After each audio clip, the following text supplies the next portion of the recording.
basically, Carol was I'd say, a normal person. I would say we were a normal family, by which I mean would describe ourselves as a working class family living in the north of England. There are no particular problems in our lives. As far as we're aware, there are no problems in Carol's life. She was a happy person, a happy teenager. As I said before, she could walk on her hands. She could do somersaults. She was a fan of the Bay City Rollers. For her 13th birthday, that's what my parents bought her. And she had the whole outfit on, all that shocking tartan. And everything was good. We were close-knit family. We played a lot of board games, Monopoly, Cluedo, so on. Card games. And Carol lived a perfectly normal life. When she got to the sort of age 21, 84, 85, she began to change. Her personality appeared to have gone a transformation, which was gradual initially, but then dramatic as time moved on. She became moody, sullen, argumentative. She picked arguments with my mother on a regular basis. She started to distance herself from the family. The joke I often make is that it was easier to have a telephone conversation with the Pope than it was with Carol. Yeah. Over time, she disappeared. She told one of my brothers she was living in London. She had no problems, and we believed her. We were shocked when we found out from her medical records, which I'll come on to, that actually she wasn't living in London at the time she said she was. She was living in a place called Macclesfield in Cheshire, about 6 miles away from where we live. Contact became sporadic. Carol made the occasional visit. The last time anybody ever saw her in person was in 1994, when my brothers went out for a meal with her. She appeared slightly nervous. They put that down to not seeing her for years. They had a meal. Carol paid for it, unusually, and she drove home to London. Fast track to 2005, we get a phone call from a coroner's officer at Westminster Coroner's Court in London. And the phone call was received by my brother early in the morning. He was lucky that he worked from home, so he was there to answer the phone. Had he not worked from home, who knows what would have happened. And the call went like this: my name is Sharon Marshall. I'm a coroner's officer. I'm phoning to tell you that your sister has died. Now, before we go any further, yes, one thing I should say is that everything I say is factual. Yes. These are inquest transcripts. We have it all released legitimately by the coroner, and everything I'm about to tell you is accepted by all parties. It's not even controversial these days. Yes. So she said, your sister's died 2 weeks previously. There's a funeral tomorrow. People are coming from all parts of the country. And she said to my brother Richard, you're welcome to attend. And Richard didn't know what to say. He was in total shock. Carol was age 41. The telephone call was out of blue. And the coroner's officer realised, we think, that Richard was distressed. And she said, would you like some time to get your thoughts together and speak later? And he said, yes. So he put the telephone down. He walked into the room. He shared a business at the time, another brother called David. And he said, Carol's died. And David said, how did she die? He said, I don't know, but the coroner's office is going to phone me back. Now, at the end of the phone call, the coroner's officer said, are there any family conditions that we need to know about? So Richard asked David, and he said, yes, tell her that mum is in remission from breast cancer, urinary tract problems, which many members of the family have, and on some family members have had heart problems, not us. So 2 minutes later, and it may even be 1 minute later, we've been talking about this recently, the telephone rang again. And Richard assumed it was a coroner's officer. He picked the phone up, and a female at the end of the phone said, "Hello, am I speaking to Richard?" He said, "Yes." And she said, "I know you're not one of the people who harmed Carol," which of course implies that other people have harmed her. Yes. And Carol has died. There's a funeral tomorrow. People are coming from all over the country. Absolutely, basically, essentially paraphrasing what the coroner's office has just said, almost with identical words, and invited Richard to the funeral. So Richard said, "Who are you?" And she said, "That's not important at the moment." And he said, "What do you mean it's not important?" And she repeated the story that she just said. And Richard said, "Well, how did Carol die?" And she said, "She had a difficult childhood." At this point, Richard knew he had to absolutely switch on to the contents of this call. And by instinct, he thought he'd never get a chance to ever speak to this person again. That proved to be correct. And he said, "Right, how did Carol die?" And she said, "She had a difficult childhood." And he went through this 2 or 3 times. And then he went back to the beginning and he said, "No, specifically, how did she die? What medical diagnosis is there?" And she kept saying, "She had a difficult childhood." And Richard said, "No, she didn't," because he'd spent that childhood with her. They were nearer in age than other family members. And the phone call proceeded with repetition until eventually Richard asked the caller if she had something to do with Carol's death, at which point she slammed the telephone down. I've never said that statement before, so this is the first time we've revealed that in public. The telephone was slammed down. Now, Richard went and relayed that story to my brother. He then drove to my dad's workplace and told him that Carol had died. And my dad came back to his house, put his tools down. He was an engineer, took his overalls off. And I received a phone call whilst getting into a police van in Manchester. I worked in a crime and disorder team. I was based in a police station in South Manchester, specifically in Moss Side on the border of Hume. We had a group called an Independent Advisory Group, which was a group which monitored the police, had monthly meetings, it's chaired at command level by the police superintendent or chief superintendent level. It had volunteers from the local community, and we all got on very well. And information was so confidential that the minutes of those meetings were distributed but taken away, and nobody's allowed to take them home with them. So I was getting into the back of the van. We were going for a meeting in another area called Trafford in Manchester, where they were looking to set up a similar group, and we were all going along to meet them. I got a phone call from David saying Carol's died. And the phone was buzzing in my pocket. I was ignoring it just as I was stepping into the van, actually. And literally, I drove down the M60, went to my father's house. So our lives changed that day. Yes. What the coroner's officer said, we didn't realise, but it was life-changing. We had a chat, and certain things became clear. My dad had a second conversation with the coroner's officer, and it turned out that Carol had died 2 weeks previously on the 29th of June 2005, age 41, and we were informed 2 weeks later, 2 weeks after she died, and the day before her funeral, a cremation, as it turned out, was meant to go ahead. Mm-hmm. My dad spoke to a coroner's officer later that afternoon, and the conversation went like this. "Do you know that your daughter's died?" "Yes, my son has told me." Pause. Carol made allegations. Pause. What allegations? Why would she make allegations? Carol said she was abused. And my dad said, "Why would Carol say that?" And then the conversation moved on. And she said, "Do you know that Carol left a document?" My dad said, "What type of document?"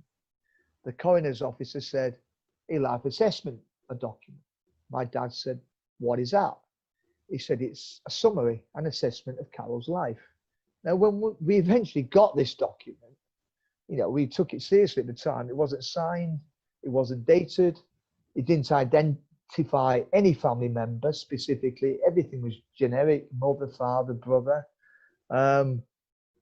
Nobody would leave an assessment of their life without putting a date on it and signing it.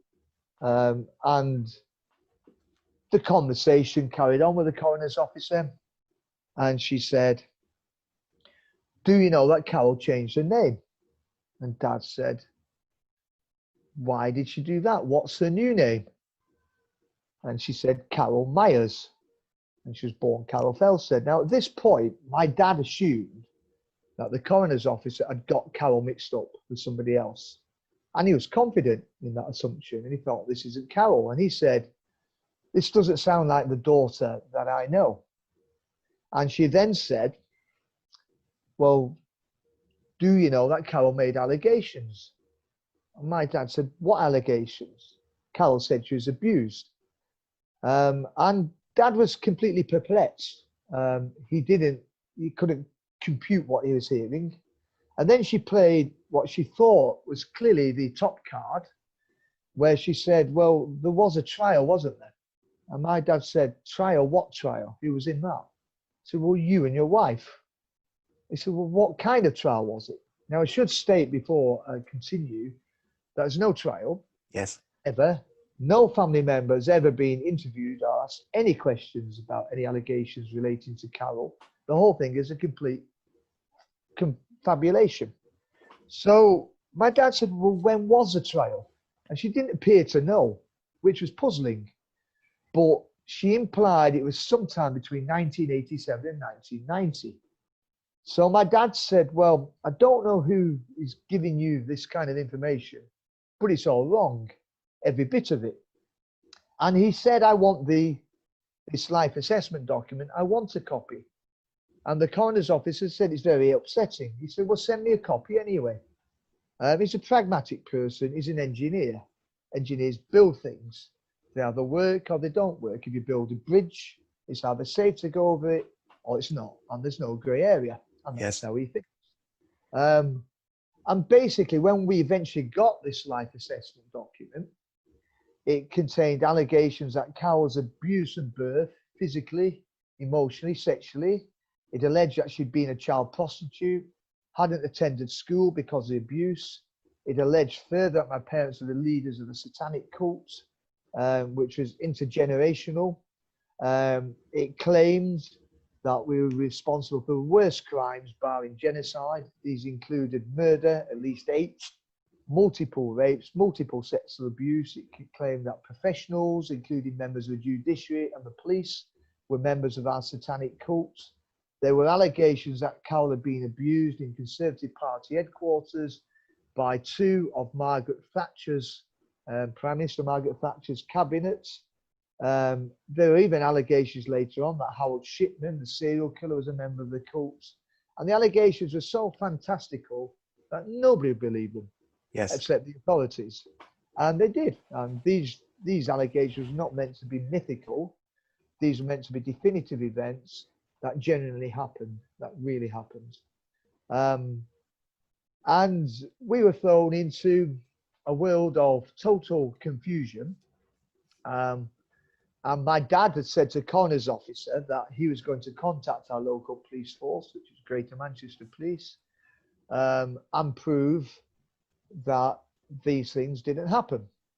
So it's comical that it wasn't so serious. He phoned up, I think it was their data protection office, and he said, "Look, I want you to search for details of a trial, but before you do, I can tell you it didn't happen." Now, she then said, "Well, when was the trial?" He said, "We have no idea. I believe it's meant to have taken place between 1987 and 1990, but search any time." So they did a paper search and a search on the computers, and they couldn't find any record of the trial, which isn't surprising because there wasn't one. It's meant to have collapsed after 3 days due to lack of evidence, we were told. So my dad got the letter from the police, sent it off to the coroner. I said, "We now want the life assessment document," which was faxed sometime later. And when we received that document outlining all these allegations, we were expecting it to be distressing and upsetting. We'd been warned it would be. It wasn't. It was comical.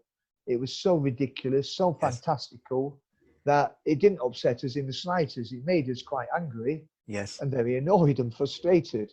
And even the first line was wrong. It said I was born in a 3-up story house in Manchester. Carol wasn't born in Manchester. She was born in Stockport. So the first line of her life assessment was inaccurate, and every other detail was demonstrably inaccurate. Yes.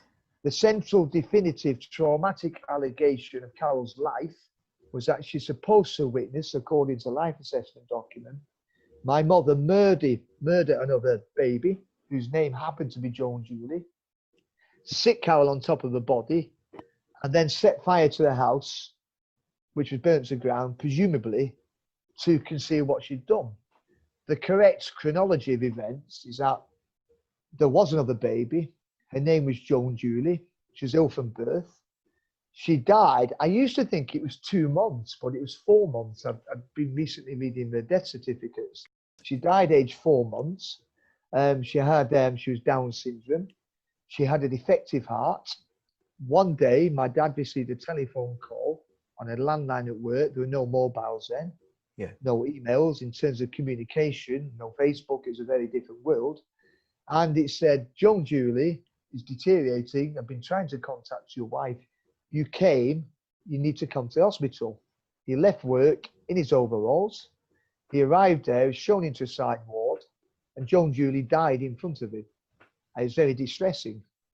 And Joan Julie was born and died according to her death certificate, so we don't need to debate it. In 1962. There was a house fire. It was a tragic accident.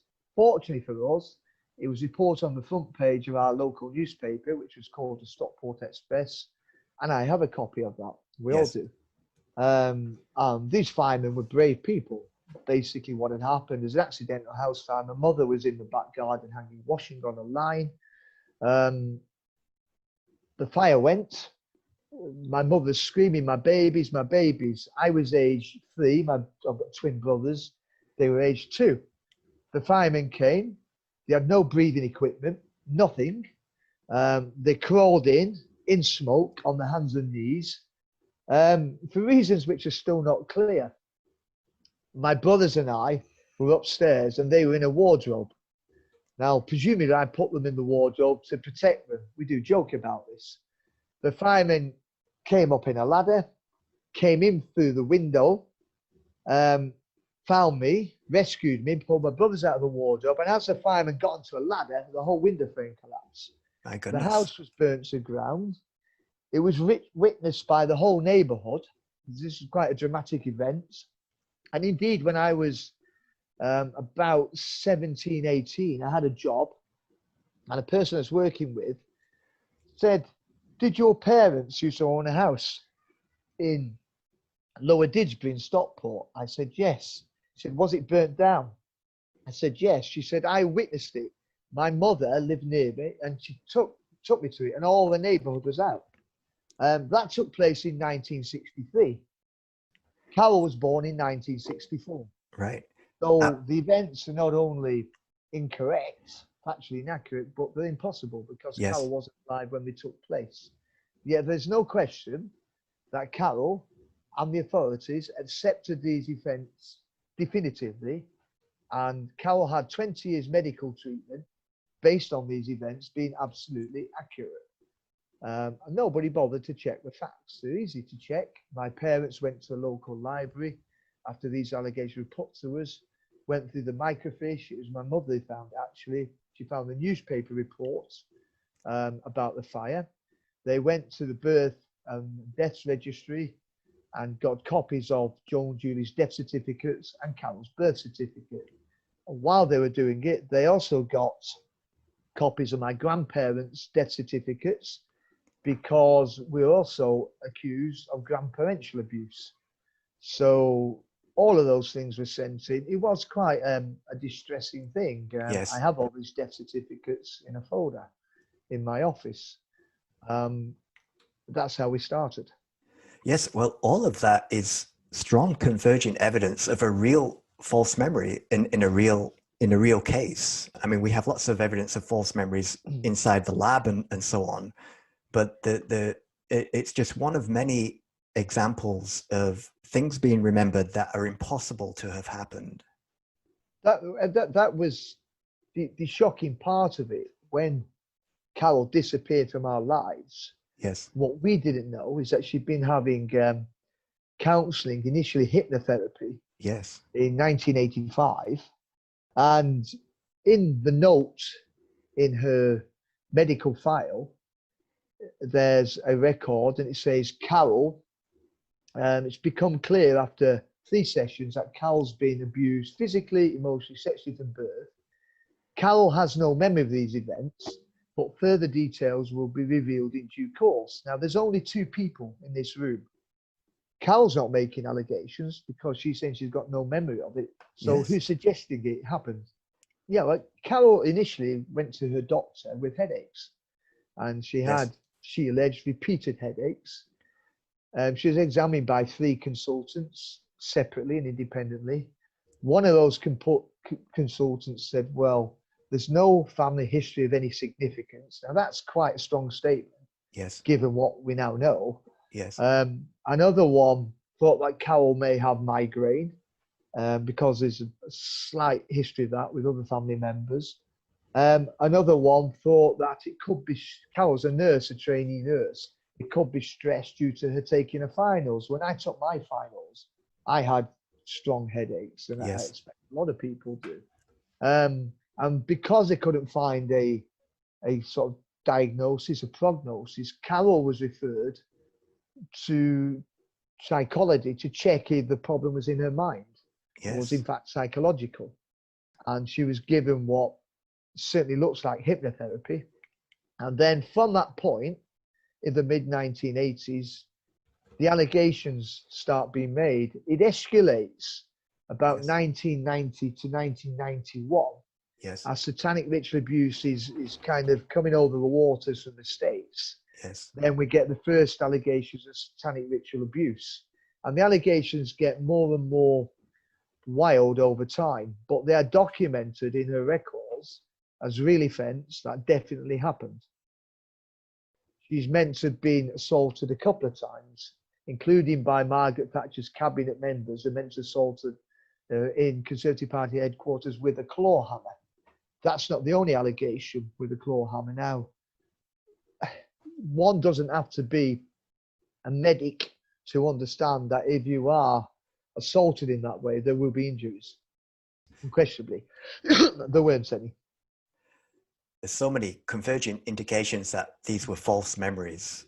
I mean, how unlikely is it that she was involved in Margaret Thatcher's cabinet, for example? Let's go back a second to just thinking about how any professional could possibly believe that a headache would indicate hidden traumatic memories. What kind of theory could produce that? I think we have to look at timescales. And clearly at this time, particularly in the United States, you're beginning to get this recovered memory kind of problem is emerging. Yes, or re-emerging.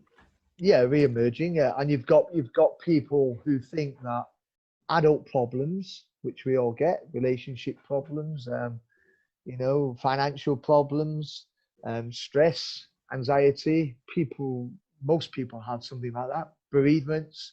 But they believe that the adult problems are caused by something that happened in your childhood, and that these events are so traumatic that the mind defaults to blocking them out and wiping them out entirely. And they can only be retrieved with the help of a skilled counsellor. Yes. Normally a psychotherapist, but it doesn't have to be psychotherapist, it could be a hypnotherapist. But to my mind, the names are irrelevant. It's the product you're using. If you're taking somebody back, yes, and regressing them back in time, and this is where all the past lives regression, which is very fashionable, it's the same techniques. And that theory, that notion, was emerging in the United Kingdom. Experts, in inverted commas, were dispatched from the United States to give talks There were pamphlets, books had been written. Michelle Remembers was published initially in Canada, later in the US. It became an international bestseller. Michelle went to see a psychiatrist who she later married. She was actually married to somebody else when she saw him. We'll come on to ethical boundaries, or Yeah. I have many other examples apart from Carol's case. But Yes. Michelle came to believe that she was a victim of satanic ritual abuse. She'd been put in graves, snakes, everything that the worst things that could ever happen to anybody. The GP, who knew the family, knew her parents, knew her, had her medical records, said these events can't be true. That's It right. was later exposed, I think it was Daily Mail in the United Kingdom, as an elaborate hoax.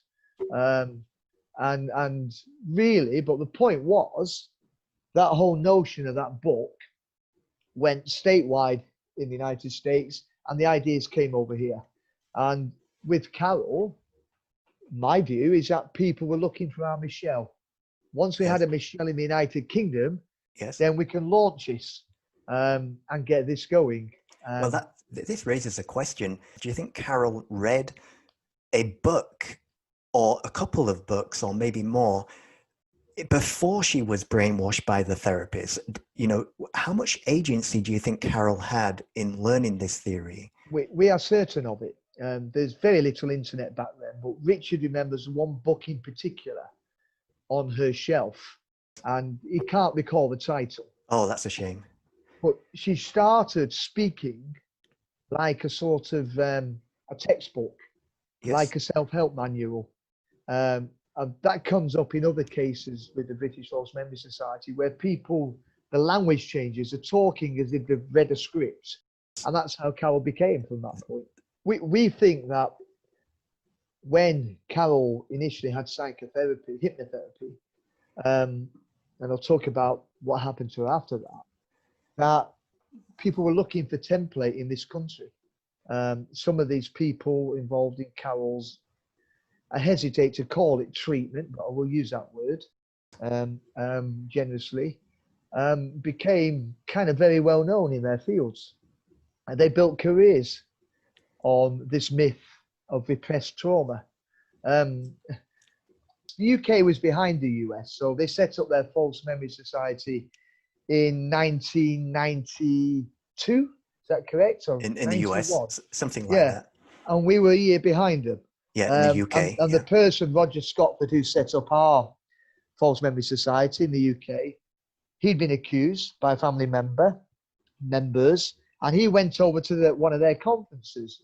He didn't know until he attended that conference what was actually going on in the psychotherapy room. He had no idea.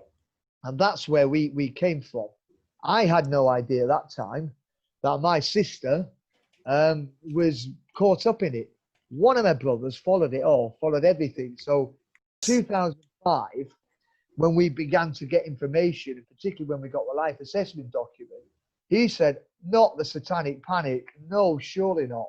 He recognized it for what it was. Yes. And that's where the trail started getting hot. That's where we could start stepping back and looking at it from a historical point of view and an evidential point of view. Yes. And that's when the whole silly story and the myth of what's supposed to happen to Carol collapsed like a set of dominoes once you checked a few facts.